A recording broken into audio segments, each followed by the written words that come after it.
Hey guys, I'm back again with another video. Today I'm just showing you that I 3D printed me the X carriages, well the X holders. I need to make the X carriage itself. But I just wanted to show how well my printer is working. I use Simplified 3D for this prints.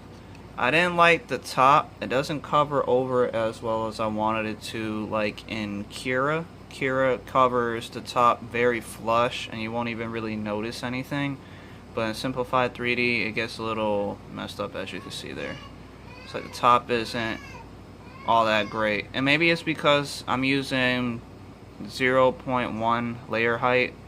Maybe if it was 0.2 it would be better. I'm going to have to check that out.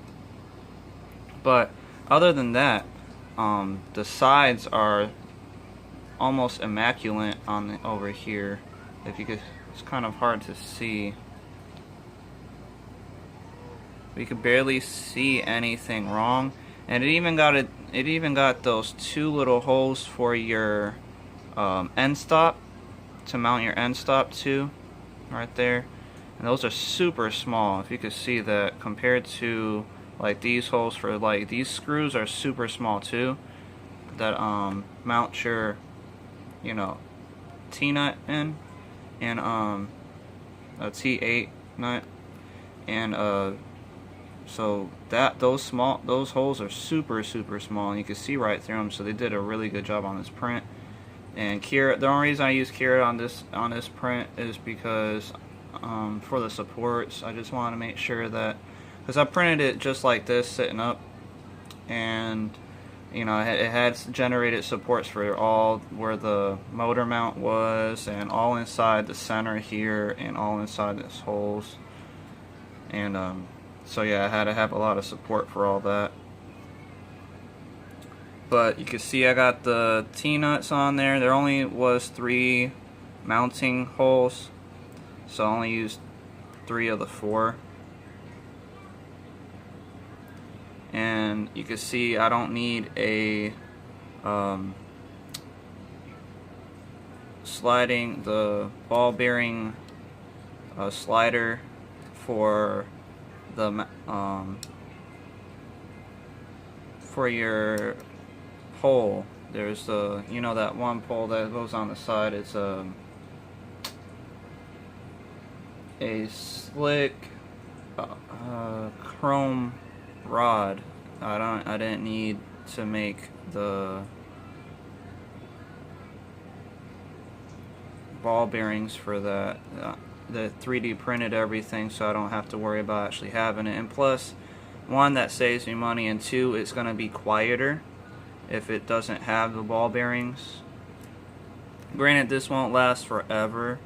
Eventually with friction and everything, these little files here that's going to help mount the rod in, it's going to get filed down a considerable amount over time. So I would have to re-3D print this again if I ever wanted to do it all over again or whatever. But it's fine.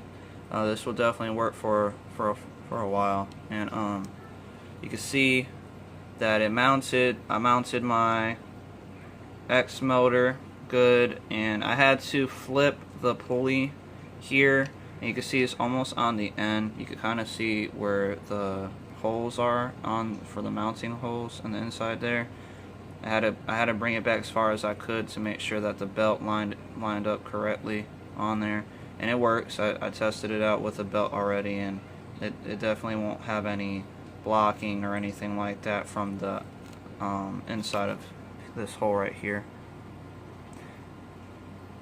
So I lined that pretty much perfectly, and the belt isn't even this fat, so I got that one made, and then I got the other one made also. Same thing.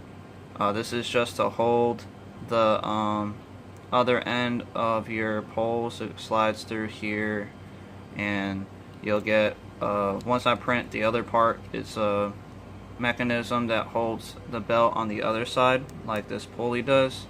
It goes into the back of here. Something like this is a belt tensioner. It's like something like this. What it's gonna do is gonna have a pulley on the end, and then you put this in the back here. If if I could do that real fast for you. This is just an old one that I have. I just don't have the piece that makes it do what I want it to do. But see, it goes in just like that, and then on the inside here, the pulley will be adjustable, and it'll be able to actually hold a belt for you, and then you just screw in some screws, and it'll pull the belt outward like how that's doing right now. It'll pull the belt out when you screw in a top screw and a bottom screw. It'll help pull that belt and tighten it all up when it's on the X carriage. So when the X carriage is actually on there. So that's another thing I have to print, is my X carriage. And so that's not going to be a big deal. I'll definitely will get that printed also.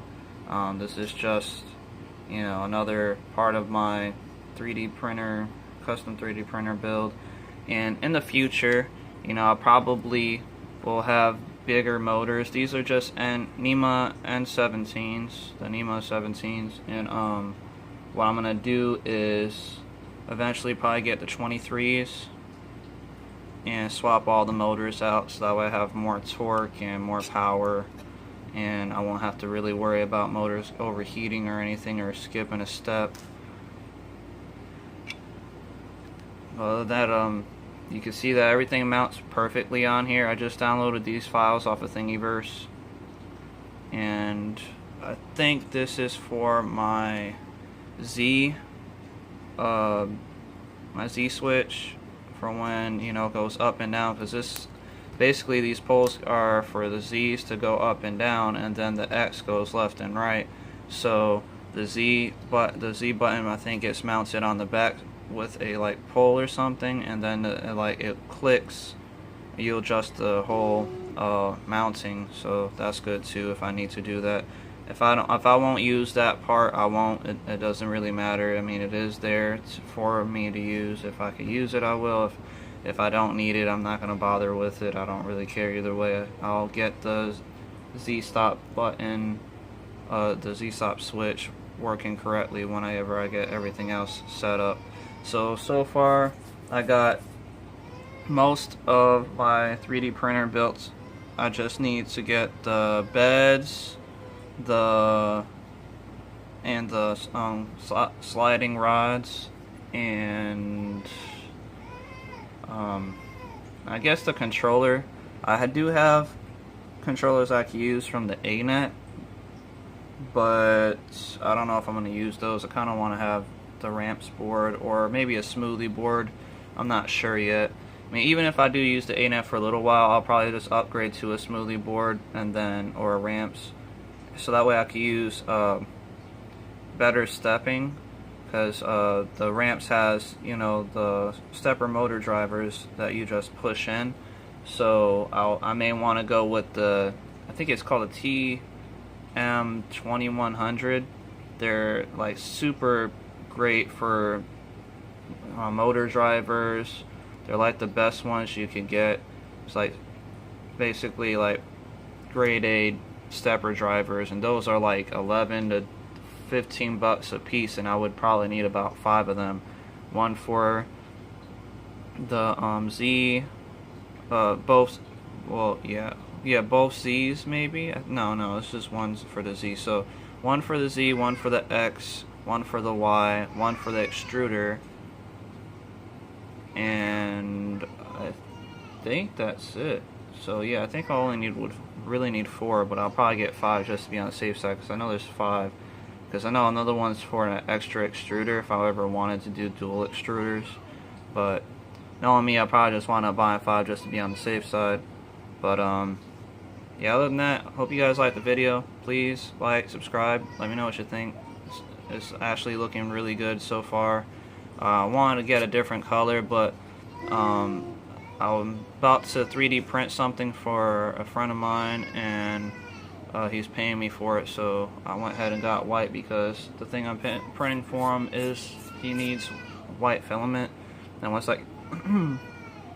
I get paid from him, I'll wind up probably using that money to buy more filament and start doing that also.